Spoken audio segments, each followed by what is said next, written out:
Shabbat Shalom, queridos amigos, gracias por estar aquí. Hoy terminamos la cuenta del Omer, Baruch Hashem.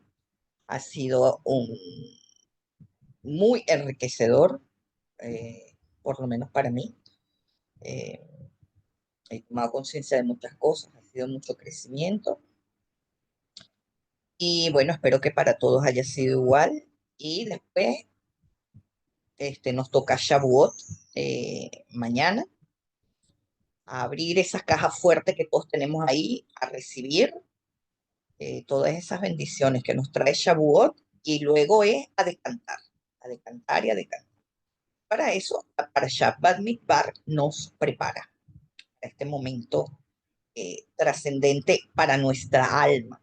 Quizás nuestro cuerpo no lo pueda percibir, pero para nuestra alma es un momento trascendente. Comienza así. Y le dijo el Eterno a Moisés en el desierto de Sinai, en el tabernáculo, el día primero del segundo mes del segundo año pues de la partida de la tierra de Egipto. Levanta las cabezas de toda la congregación de los hijos de Israel. Esa es la verdadera traducción. Ha sido traducido como haz un censo de toda la congregación de los hijos de Israel, pero en realidad en azul dice Seu et Rosh. Cuenta las cabezas o levanta las cabezas. Seu es levantar. Entonces, a diferencia de la pasada porción, aquí se aclara que la comunicación no se dio en el monte Sinai, sino en la tienda de reunión, es decir, en el tabernáculo, como para explicarnos que a partir de aquí, la tienda de la reunión o la tienda de reunión es el nuevo punto de encuentro entre Dios y Moshe, un mini Sinai portátil, vamos a decirlo así. Sin embargo, la parashá menciona que esto sucedió en el desierto del Sinai y eso es significativo. ¿Por qué? Porque aunque la revelación ya no ocurre en la cima de la montaña imponente, hecha humo y todo aquello, sino dentro de una estructura hecha por los humanos, modesta y móvil, el desierto sigue siendo el escenario, el desierto del Sinai sigue siendo el escenario. Y esto nos enseña que la comunicación divina no depende del lugar físico, sino del estado interno del alma. El desierto, en la tradición cabalística y psicológica, representa el vaciamiento del ego, la suspensión de certezas, la disponibilidad para lo nuevo. Es un espacio donde no hay distracciones, donde no hay ruido, donde no hay propiedad, donde no hay acumulación. Y es ahí, en ese vacío fértil, donde puede resonar la voz divina. Desde una mirada terapéutica, esta parasha nos recuerda que aunque vayamos avanzando en nuestra estructura emocional o espiritual, que está representado por el tabernáculo, no debemos abandonar nuestra capacidad de estar en el desierto, es decir, en un lugar sin máscaras, sin ruidos externos, donde podemos volver a escuchar con claridad la voz de nuestra alma. Eso se hace en un proceso de introspección, en un proceso de meditación. Entonces, este famoso censo que ocurre aquí no es un conteo externo, sino es una invitación a reconocernos individualmente dentro de ese espacio colectivo, sabiendo que cada alma tiene un rol, una ubicación precisa en el viaje. Fíjense que nos dice la parashá, dile a esta gente que levante su cabeza para ser contado o para ser tomado en cuenta. ¿Ok? Entonces, más adelante vamos a ver que hay otro censo, pero estos ocurren en el desierto de Moab. ¿Por qué? Porque en cada etapa del alma se vuelve necesario reevaluarse, redefinirse, reencontrarse, como quien vuelve a tomar conciencia de sí para prepararse al cruce del Jordán, que simboliza una gran transformación, un gran salto. ¿Ok? Entonces, Esta parashá Bamidbar nos recuerda que para caminar hacia nuestra tierra prometida, que es nuestra tierra interior, primero tenemos que aprender a habitar el vacío sin miedo, ese vacío del desierto. Es el famoso abismo del árbol de la vida, porque solo quien se encuentra en el desierto puede escuchar la voz que se pronuncia entre lo que se dice. Es decir, yo les estoy diciendo unas palabras, pero ustedes en su mente o escuchan mis palabras o están escuchando la voz que hay detrás de esas palabras. Son ustedes quienes deciden. Entonces, ¿qué quiere decir esto? Que todos buscamos evitar o rodear ese abismo interior simplemente porque es doloroso pararse frente a él. Y fíjense que esto lo encontramos en Génesis 1:2, que dice, y la tierra estaba desordenada y vacía, y la oscuridad cubría la superficie del abismo, el tejón. El tejón es un lugar oscuro, sin estructura, que precede a la creación de algo nuevo. ¿Se dan cuenta? Por eso para nosotros el tejón es doloroso, porque es como que no tenemos de dónde agarrar, no tenemos estructura, solamente es un lugar oscuro. Pero es justo allí donde el Espíritu de Dios se movía. Es decir, la luz solo empieza a actuar cuando el alma se atreve a habitar ese abismo sin huir de él. El abismo, mis amigos, es un espacio interno, invisible pero real, que aparece cuando el alma se enfrenta a una desconexión entre sus niveles más profundos, entre lo que sabe, que está en el intelecto, y lo que siente, que es la emoción. En el árbol de la vida se sitúa entre el mundo de Beria, que son las ideas, el intelecto divino, y el mundo de Yetzirah, que es la formación, las emociones y la sensibilidad. Es justo en el punto en donde se cruza Jochma, Gesed, Gebura y Binah, y hay un punto medio antes de llegar a Keter, y ahí, que se supone que se llama la esfera de Da'at. Eso es el abismo. El abismo no es maldad, no es castigo. Es un vacío necesario. Un lugar donde el ego, las ideas fijas y las emociones reactivas deben desarmarse, deben rendirse para que surja un conocimiento más profundo. Y Da'at, el conocimiento que unifica y que transforma. Y por eso Da'at depende de nosotros. Por eso se ve como una especie de vacío que tiene en el fondo una especie de esfera invisible. Esa es la...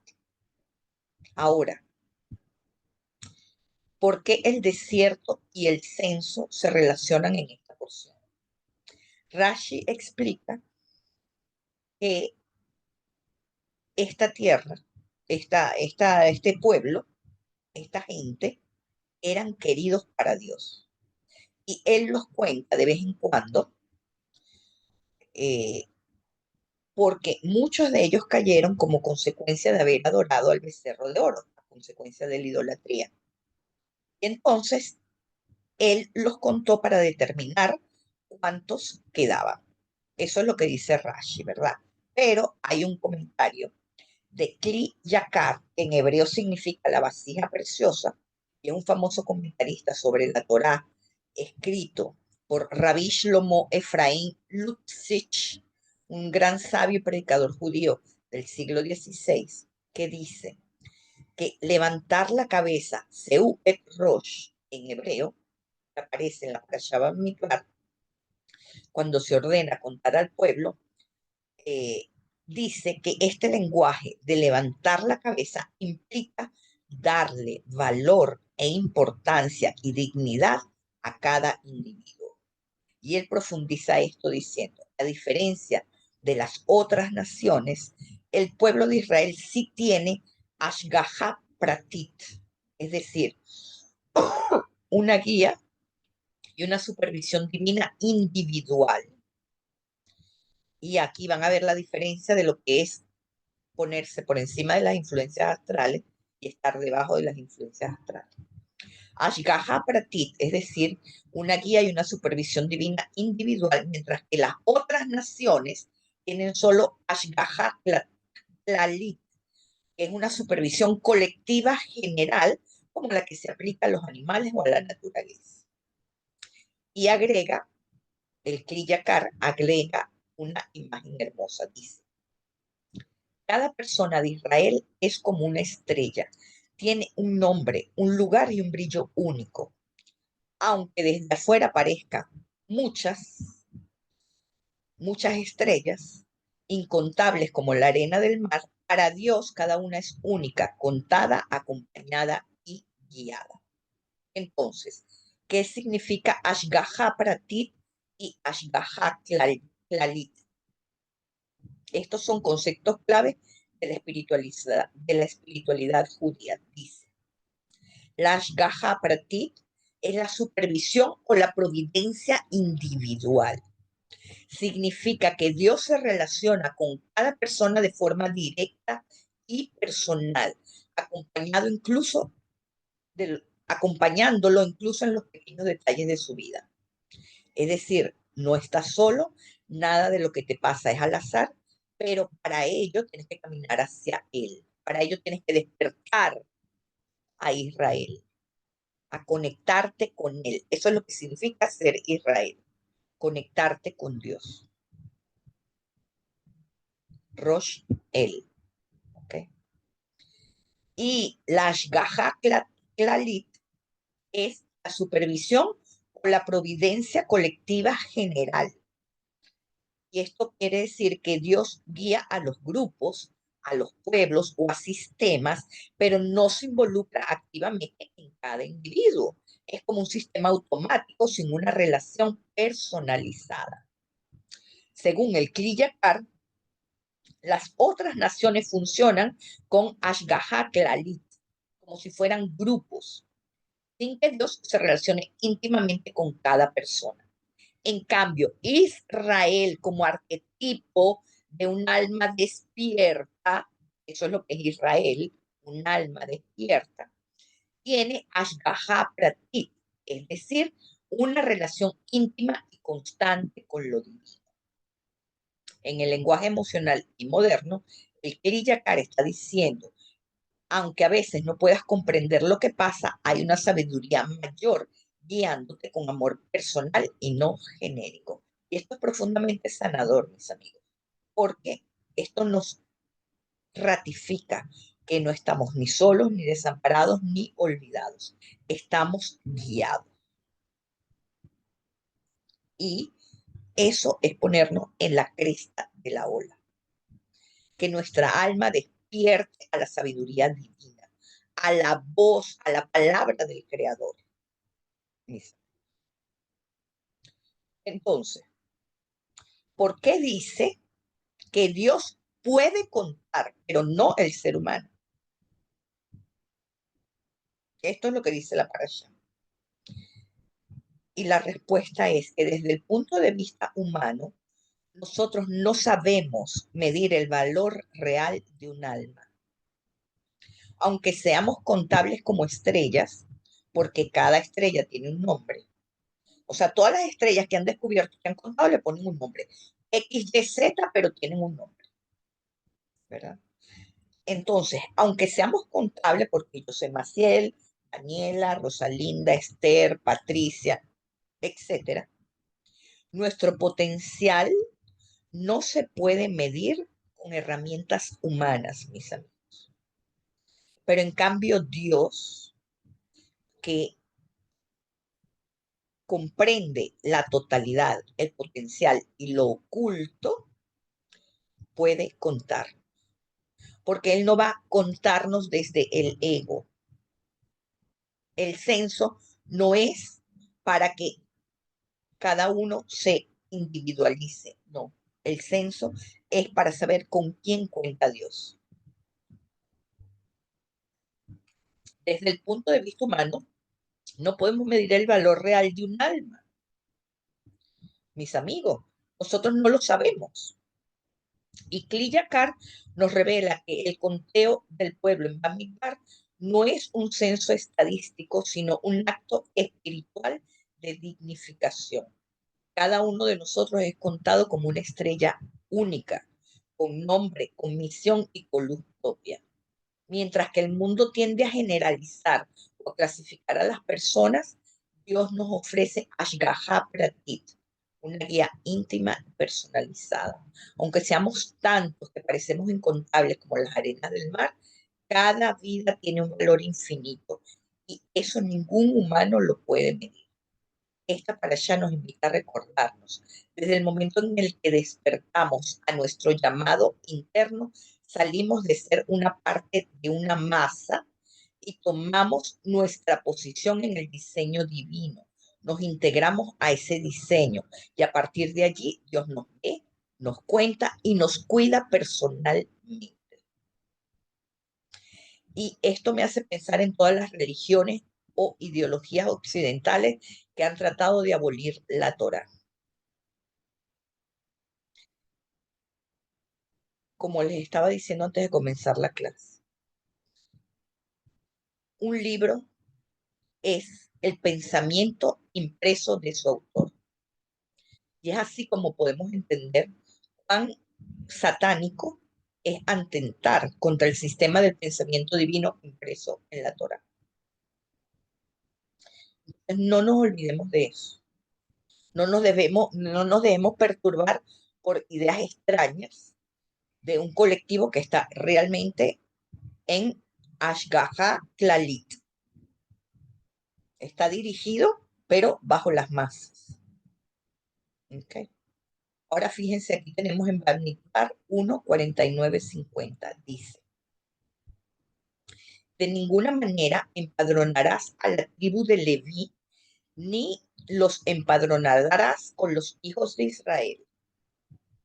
Es decir, la tribu de Leví todavía es una parte de los hijos de Israel.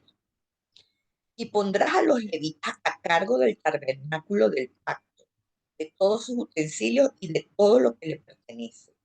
Ellos llevarán el tabernáculo y todos sus utensilios. Ellos lo guardarán y acamparán alrededor del tabernáculo. Entonces, mis amigos, aquí se establece un tipo de designación sagrada donde el levita no se cuenta como los demás, porque su función es diferente, especial y es total. Es un juramento tácito que requiere entrega completa y renuncia a ambiciones comunes, como heredar tierras, por ejemplo, tener propiedades animales, por ejemplo. Ahora, ¿en qué momento los levitas se prestaron para este rol sagrado? Y esto es importante porque esto les va a hacer comprender aún más el asunto que va a venir más adelante cuando viene la parashá Cora. ¿Por qué lo que Cora hizo fue tan grave? Fíjense, antes del becerro de oro, todo primogénito de cada tribu estaba designado a servir en lo sagrado. Es decir, no había levitas, no habían cohen. Era todo el primogénito de la familia, iba a servir, estaba destinado a servir al templo. Todos eran considerados como apartados para Dios. De hecho, todavía hay una práctica, es la compra de los primogénitos que hace el Cohen eh, en el judaísmo cuando nace un primogénito varón en una familia. Ahora, ¿qué nos dice la Torá sobre esto? Fíjense, en Éxodo 32:26 dice, Moisés se puso de pie a la puerta del campamento y dijo, quien esté con Hashem, que venga.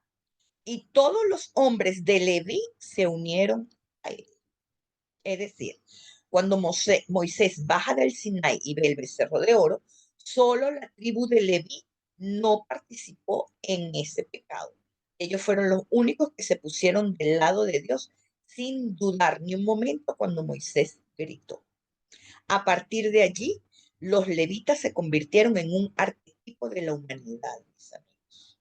Los levitas representan la parte del alma que es capaz de renunciar al deseo inmediato material por mantenerse fiel a un propósito más elevado. ¿Ok? Entonces, la función interna que protege lo más sagrado dentro del alma es una función de Leví. Y por eso ellos custodiaban el Mizcán. Ellos no buscaban tierra ni poder, buscaban misión, elevación, orden, claridad. Por eso se colocan alrededor del Mishkan, para crear una barrera espiritual protectora entre el ego colectivo y el centro divino. Ahora fíjense en Bamidbar 1:53 que dice, pero los levitas acamparán alrededor del tabernáculo del pacto para que la ira no hiera la comunidad de los hijos de Israel. Los levitas montarán guardia alrededor del tabernáculo del pacto. ¿De qué ira me están hablando aquí? Esto, mis amigos, nos permite entender la gravedad del rol de Cora, que veremos más adelante. El Talmud explica que cada alma tiene un rol y mentir sobre ese rol, una vez que lo descubres, es un tipo de infidelidad al pacto con la vida. Y eso es una especie de juramento existencial que asumen los levitas y los jefes de tribus al ser asignados. Ahora, según la Torah, ¿qué pasa cuando uno es responsable por un juramento? ¿Qué pasa si jura sin querer o si jura y luego olvida su promesa? Y es aquí en donde vienen las excelentes explicaciones talmúdicas. Que estos son los tipos de cosas que suceden en nuestra vida cotidiana que causan efecto y no nos damos cuenta, que hacen que nuestra vida se vuelva un caos y no nos damos cuenta, porque son leyes minuciosas de cómo funciona el universo y no las sabemos, las desconocemos. Entonces, fíjense que dice el Talmud, se analiza la situación en la que dos personas fueron testigos de un hecho y se les pide que testifiquen. Si juran que no saben nada, aunque sí sabían, están haciendo un juramento falso. Esto implica que ocultar la verdad bajo juramento conlleva a una responsabilidad espiritual y legal, mis amigos. Cuando alguien niega bajo juramento, por ejemplo, haber recibido un depósito o un préstamo y está mintiendo, está violando una forma grave de juramento. Incluso si luego reconoce la verdad, es responsable por una ofrenda expiatoria. Esto enseña que el dinero ajeno y la verdad jurada son temas sagrados. ¿Qué quiere decir una ofrenda expiatoria? Una compensación monetaria por causarle un daño a una gente. Por ejemplo, una persona eh, causó un accidente y esa persona tuvo una herida Hasbe Shalom en el brazo. La compensación económica que el culpable del accidente tiene que cubrir lo que esa persona va a sufrir por el deterioramiento de su brazo. Y si no lo paga, es la vida la que se va a encargar de cobrarse. Así de simple, mija. Esto nos enseña cómo funciona el universo. Ahora, el Talmud discute si una persona es responsable cuando olvida que hizo un juramento u olvida que es prohibido mentir bajo juramento. Entonces, aquí surge la pregunta. ¿Acaso la intención interna exime de la culpa cuando el acto externo fue grave? Es decir, si yo no tengo mala intención, pero el acto que sucedió fue grave, aunque mi intención no era grave, ¿cómo se juzga? ¿Cómo el universo juzga las situaciones en este caso?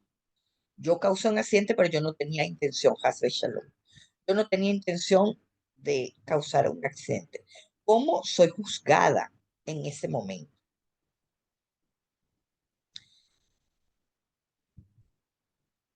Otra pregunta que hace el Talmud. No cumplir una mitzvah que ya estamos obligados a realizar se considera un juramento en vano. Es decir, el pueblo de Israel dijo o prometió, yo lo hago. Y después ya veré si entiendo. Entonces, esto, si uno no cumple con las mitzvot, uno está faltando un juramento.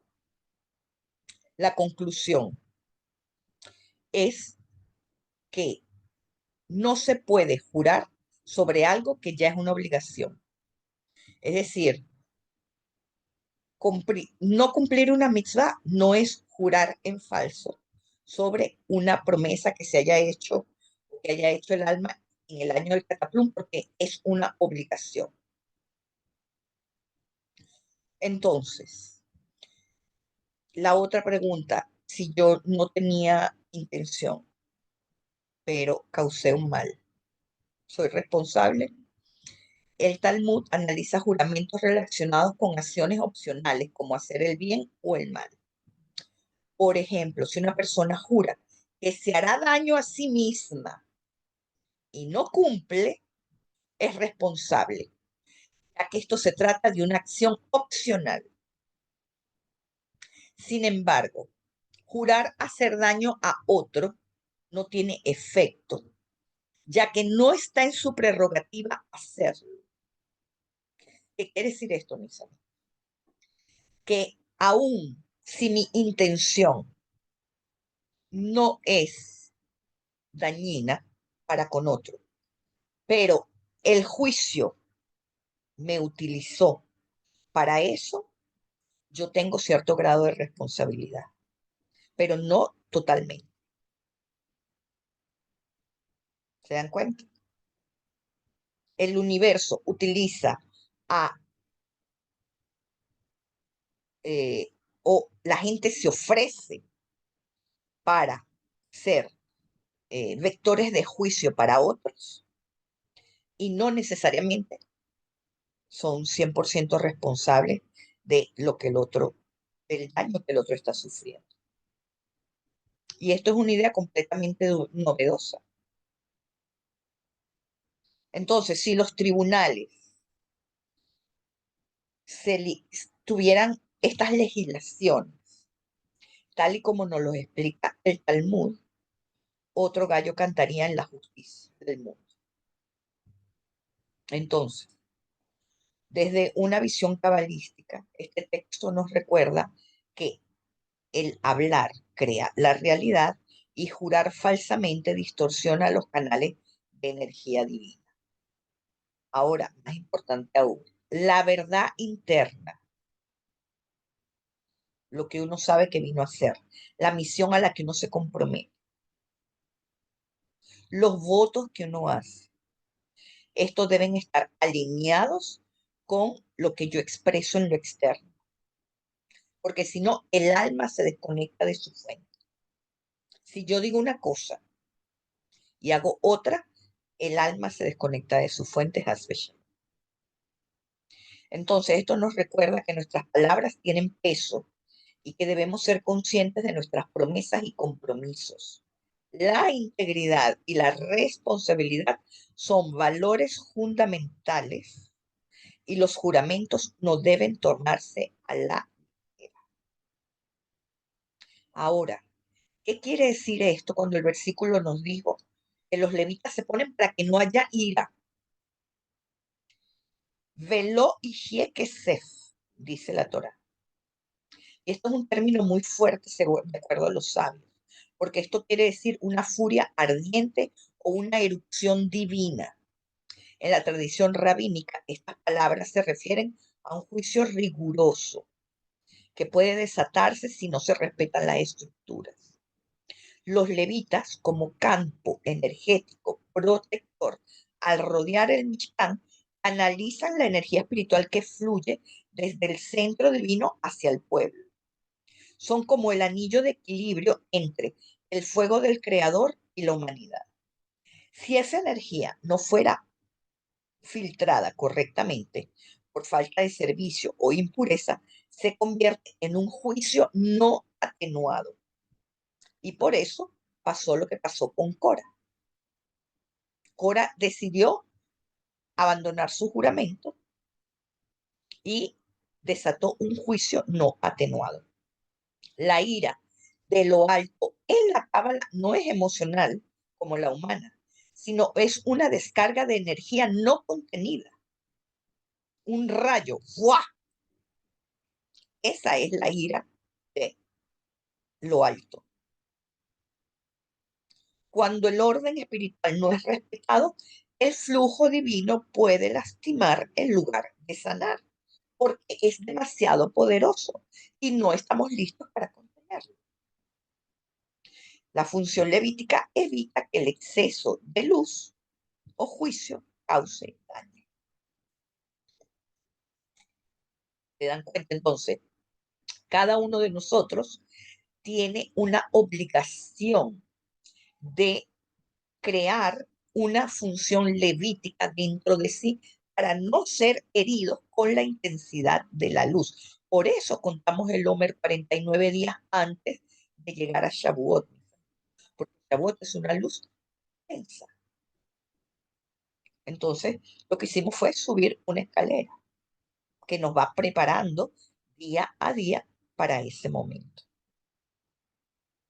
¿Por qué la comunidad sería herida? El pueblo representa la vasija.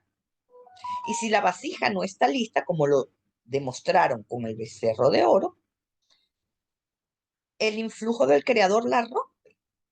Y los levitas, con su devoción, actúan como filtros, interfaces reguladoras. Cuando no están en su lugar, la energía espiritual no tiene un canal adecuado y se desborda. Y el hecho de que los levitas no fueran contados les permitía ser usados como una barrera de protección. ¿Por qué? Porque al no ser incluido en el censo general, que no era un detalle administrativo, vuelvo y lo repito, es un acto simbólico y funcional que señalaba que los levitas estaban fuera de lo cuantificable, fuera de la materialidad. En este caso, la materialidad representa la vasija y los levitas presentaban esa interfaz en el árbol de la vida entre Yesod y Malhut. ¿Se dan cuenta? Entonces, los levitas no podían tener bienes materiales asignados porque eso ya los colocaba dentro de la función de vasija. Entonces, ahí es donde está la gravedad de lo que Cora hace. Cora trató de distorsionar todo el rol de protección que Dios creó para el pueblo. Fíjense que esta exclusión de los levitas es una consagración, no un rechazo. Y Cora todo lo malinterpretó. Lifkot, que es excluir, ¿verdad? Significa verdaderamente limitar, definir. Y los levitas no podían estar limitados ni definidos. No pertenecen al plano en donde todo debe medirse. Entonces, su función es rodear el Mishkan como capas de protección para que esa potente luz que era el arca no chamuscara a el pueblo que no tenía la vasija apropiada para eso. Los levitas son creados después de el becerro de oro porque antes eran los primogénitos los que tenían esa función. Y es el pueblo el que causa todo este revuelo con el becerro de oro y cambia toda esta estructura que ya estaba preestablecida. ¿Entienden? Entonces,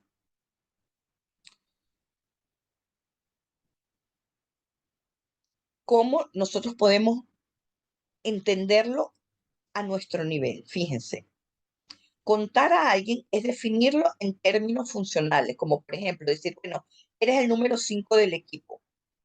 ¿Qué quiere decir eso?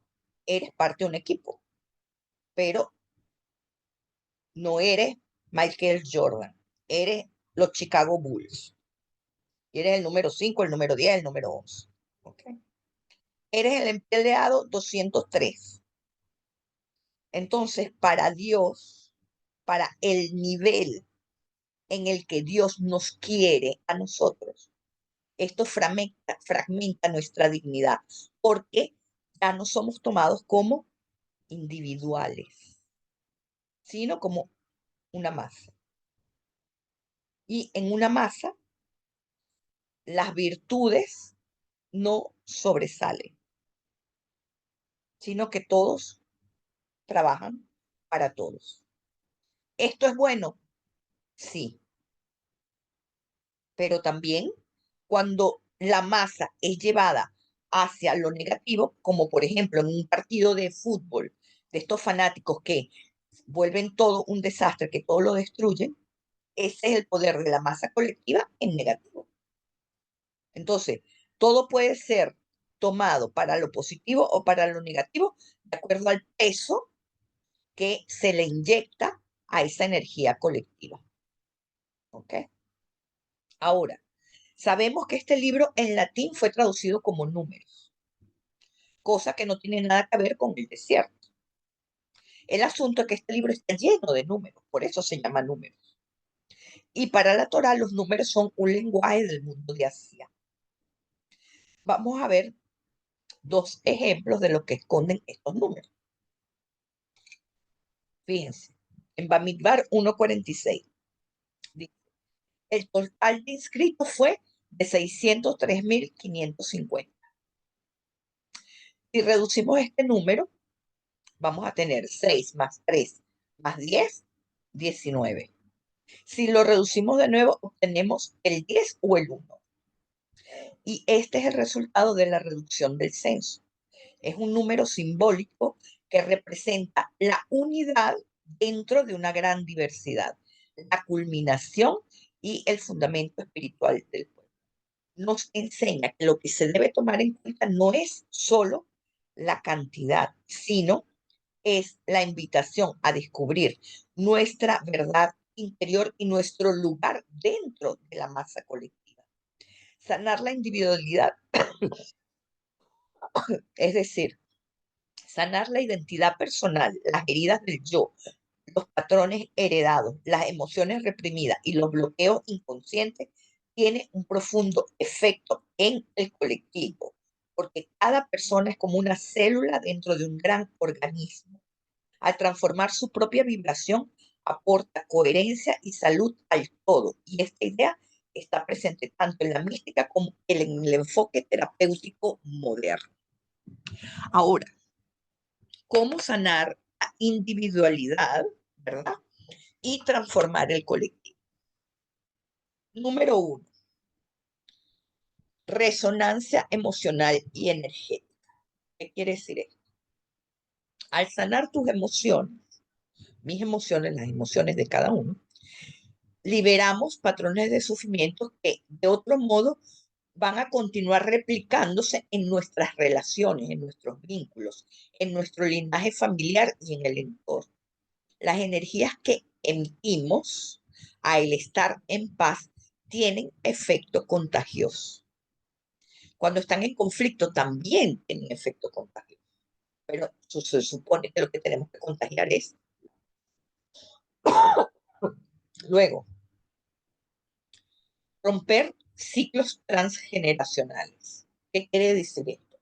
Que cuando sanamos heridas que nuestros ancestros no pudieron sanar, detenemos la repetición de patrones inconscientes en futuras generaciones. Es decir, nuestro acto de conciencia se convierte en un punto de inflexión en la historia familiar. Luego tenemos que ser coherentes con lo que vivimos, es decir, Una persona que actúa desde su centro, sin reactividad, con amor y límites sanos, transforma la dinámica de los grupos en los que participa. El cambio se encarna, mis amigos. No es nada más decirlo, sino hay que hacerlo. Y luego viene la unificación del campo colectivo. Para la Cábala se dice que cada alma tiene una chispa de alma de Adán Arishon, que es el primer humano que representa el alma colectiva de la humanidad. Sanar una chispa es reparar una parte de esa alma. Por eso, incluso un pequeño cambio interior tiene eco en la totalidad. Fíjense que el Talmud nos dice, quien salva una sola alma es como si salvara al mundo entero. Ahora, ¿por qué sucede esto? ¿Por qué estamos obligados a cargar, por ejemplo, con los patrones de nuestro linaje familiar? ¿Qué clase de sistema inventó esto? ¿Quién inventó este sistema? Ahora fíjense, la idea de que estamos obligados a cargar con los patrones de nuestro linaje familiar es profundamente simbólica, pero tiene raíces en la psicología, en la biología, en la mística y en la experiencia humana.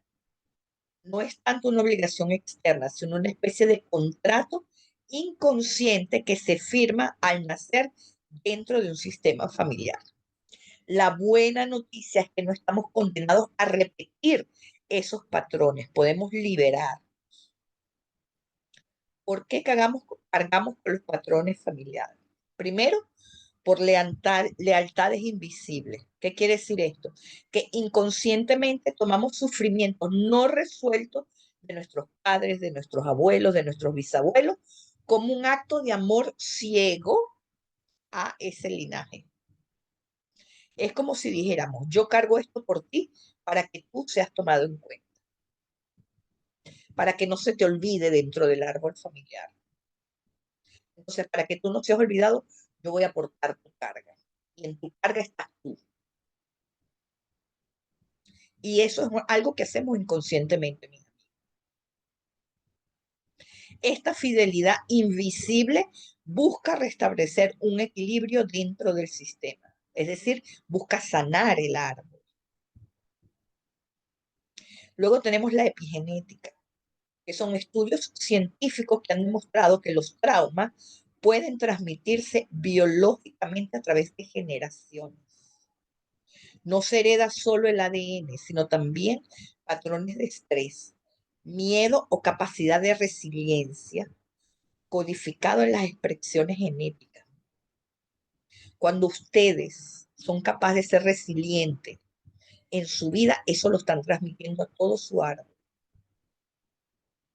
O sea, el trabajo que ustedes están haciendo hoy es un trabajo extraordinario para todo su linaje familiar, porque se están convirtiendo en resilientes de su linaje.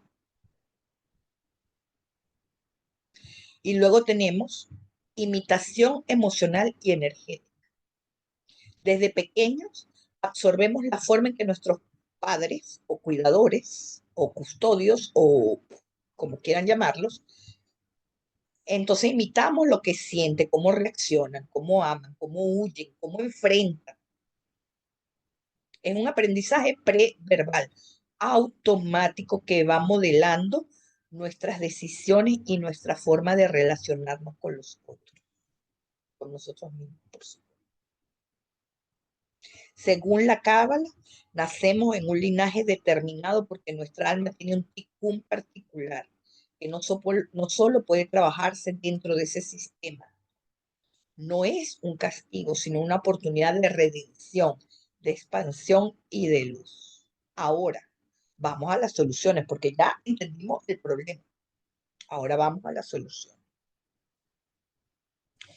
Vamos a hacernos conscientes de lo inconsciente. ¿De qué se trata?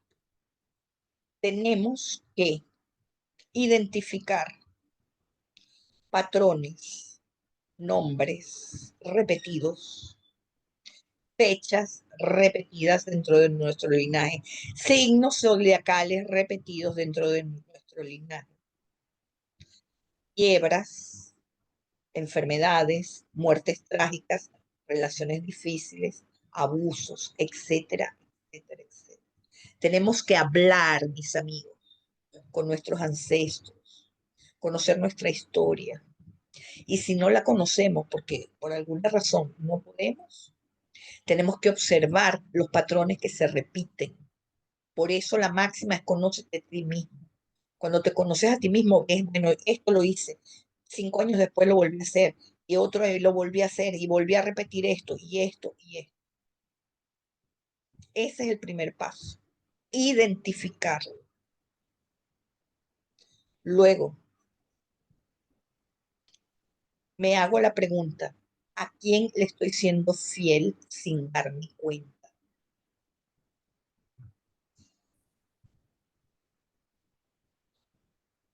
Entonces, tenemos que saber que hay una máxima dentro de esta, esta información transgeneracional y es que lo que no se nombra, se actúa.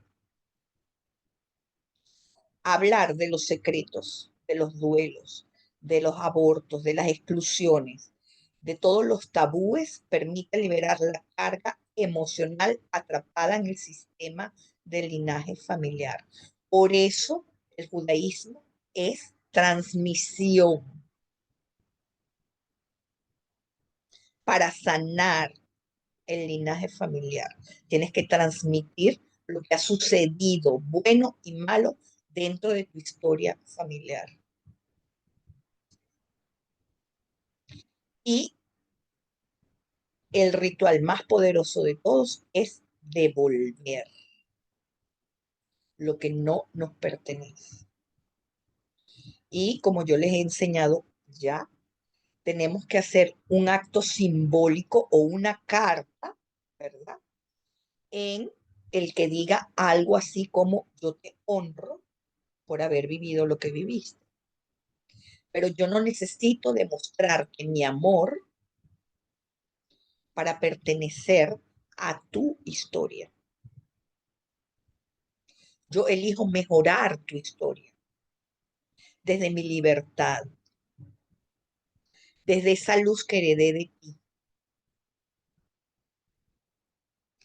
Yo no necesito repetirlo para demostrarte mi amor. Con eso, ustedes están quitándose cargas y cargas y cargas de siglos de pesos emocionales, de cargas emocionales que han arrastrado dentro del linaje familiar. ¿Ok? Eso es lo primero, fíjense, ese es lo primero que nos enseña el primer número que vemos ahí, el censo. Ahora vamos a Bamidbar 2.4. Dice, su tropa, según registró, 74.600.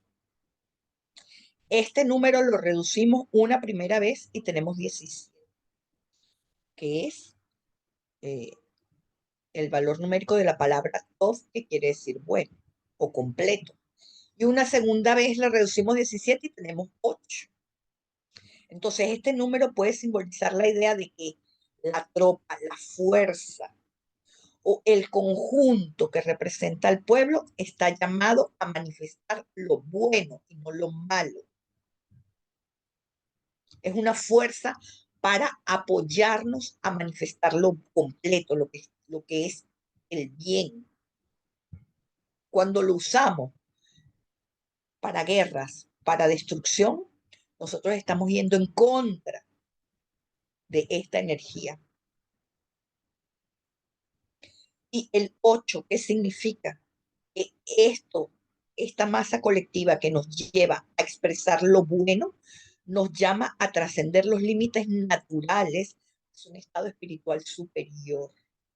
Ahí es cuando somos tomados en cuenta como Ashklala Pratit, como entes individuales, cuidados por Dios, vigilados, custodiados por Dios. En términos psicológicos, esto puede verse como una invitación a hacer de nuestra comunidad interna algo, ¿verdad? Que ayude a que los otros exploten sus talentos, a alinearse con lo bueno de cada persona. Y yo, para terminar, quiero que hagamos un pequeño ejercicio de meditación con los números 17 y con los números 8, para que ustedes vean cómo también a través de los números podemos, eh, o sea, los números y las palabras que forman las letras hebreas tienen el mismo peso, solo que actúan en diferentes niveles. ¿Ok? Entonces vamos a hacerlo. Eh, Pónganse con su espalda derechita, busquen un lugar donde estén tranquilitos, siéntense cómodos, que no sean interrumpidos y vamos a, como ya yo les he explicado antes, vamos a mirar con la cabeza, con la barbilla perpendicular al suelo, vamos a mirar hacia arriba varios segundos, van a sentir que comienzan a tener un peso, ¿verdad? En los ojos. Ahí están bajando sus ondas cerebrales. Inhalen y exhalen. Yo estoy un poco enrumada y por eso no puedo seguir la respiración normal. Pero ustedes sí pueden. Inhalen y exhalen. Y una vez que ya comiencen a pestañear, manteniendo la pupila mirando hacia el techo, cierran los ojos. ¿Ok? Inhalen y exhalen varias veces para calmar la mente, sintiendo que en Dios respira. Ustedes son parte de ese clan Israel. Cada uno es tomado en cuenta. Cada uno debe levantar su cabeza. Y ahora van a mirar frente a ustedes al número 17 en dorado, sabiendo que es el valor numérico de la palabra todo. Bueno, pero con mirar el 17 es suficiente. Véanlo como reluce y cada vez brilla más y más y más.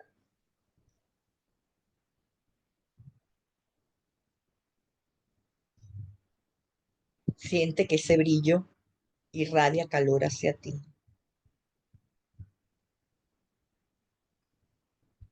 Bueno, 17 es símbolo de armonía, es símbolo de bendición. Y ahora vas a repetir mentalmente. Ani Malech Beto. Ani Malech Beto. Ani Malech Beto. Estoy lleno de bondad, estoy lleno de lo bueno. Ani Malech Beto. Ani Malech Beto. Ani Malech Beto.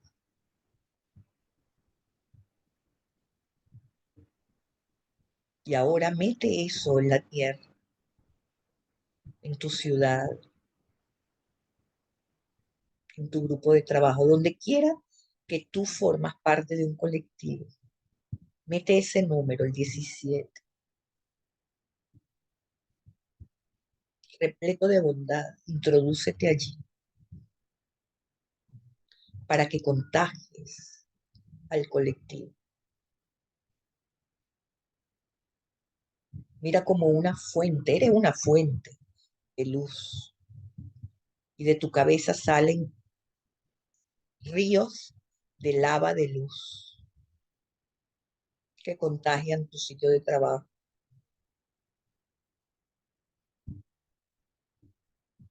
la ciudad donde vives, el país donde vives. el planeta donde vives.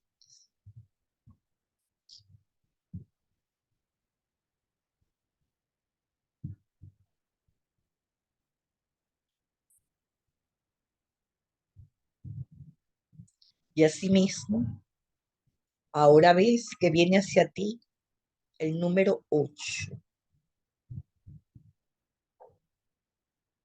Y ese 8 cambia de posición.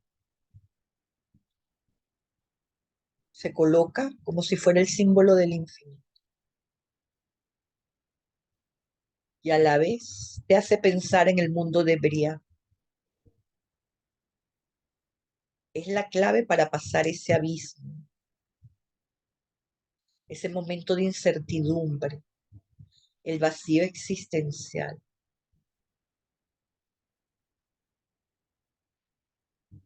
Ese 8 es como un lazo que pones sobre tu coronilla y de allí emite luz dorada que baja por tu cabeza y expande tu conciencia. Y ahora vas a repetir mentalmente: Ani Patuah, Le Alia Ruhanit. Ani Patuah, Le Alia Ruhanit. Ani Patah, Le Alia Ruhanit. Estoy abierto a la elevación espiritual. Ani Patah, Le Alia Ruhanit. En otras palabras, mi Ruach hace el aliyah. Ani Patah, Le Alia Ruhanit.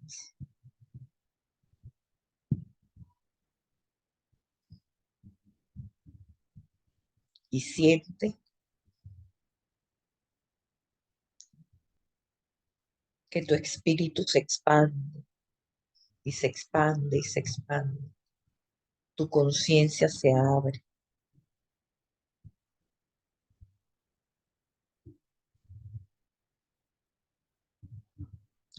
y da gracias. Das gracias a esa inteligencia numérica que actúa en niveles insospechados, a nivel molecular, a nivel subatómico, pero allí está, vibrando en todo el universo, como un lenguaje universal.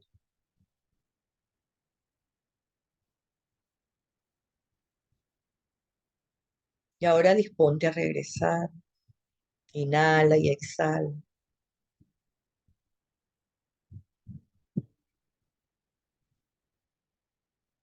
lenta y profundamente. Ve tomando conciencia de tus pies, de tus rodillas, de tus caderas, de tu pecho, de tus brazos, de tu cabeza, de tu espalda. Toma conciencia del aquí y del ahora. Y cuando tú lo decidas a tu propio,